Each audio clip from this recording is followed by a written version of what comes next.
რა იყო მიზეზი, რის გამოც გიორგი მიქაუტაძე ვილიარეალის რიგებს შეუერთდა 20 საათის და 57 წუთის წინ? რა იყო მიზეზი, რის გამოც გიორგი მიქაუტაძე ვილიარეალის რიგებს შეუერთდა? 29 აგვისტოს ოფიციალურად დადასტურდა, რომ გიორგი მიქაუტაძე ვილიარეალის რიგებს შეუერთდება.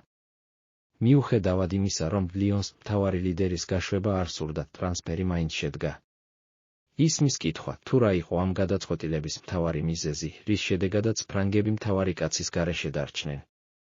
მოგეხსენებათ, ლიონი სეზონის სტარტზე ფინანსურად საკმაოდ მძიმე მდგომარეობაში იმყოფებოდა, რის გამოც კლუბს ლიგა 2-ში დაქვეითება ემუქრებოდა. საბოლოოდ ფრანგულმა გუნდმა მოახერხა ქვეყნის მთავარ ჩემპიონატში დარჩენა, თუმცა ფინანსური კრიზისი კვლავ უდიდეს პრობლემად რჩებოდა.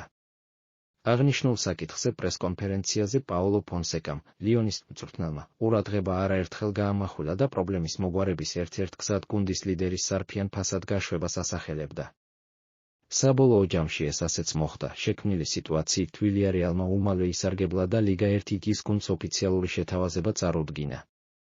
მხარეებს შორის დისკუსიის შემდეგ საბოლოოდ გადაწყდა, რომ ყვითელი წყალქვეშა ნავი ახალგაზრდა ქართველს 25 მილიონი ევროს ბონუსებით გადაიბირებდა. ეს თანხა კი ფონსეკას გუნდს ჰაერივით სჭირდებოდა, რითაც კლუბმა ზემოთაღნიშნული კრიზისგან თავის დასაღწევად დიდი ნაბიჯი გადადგა.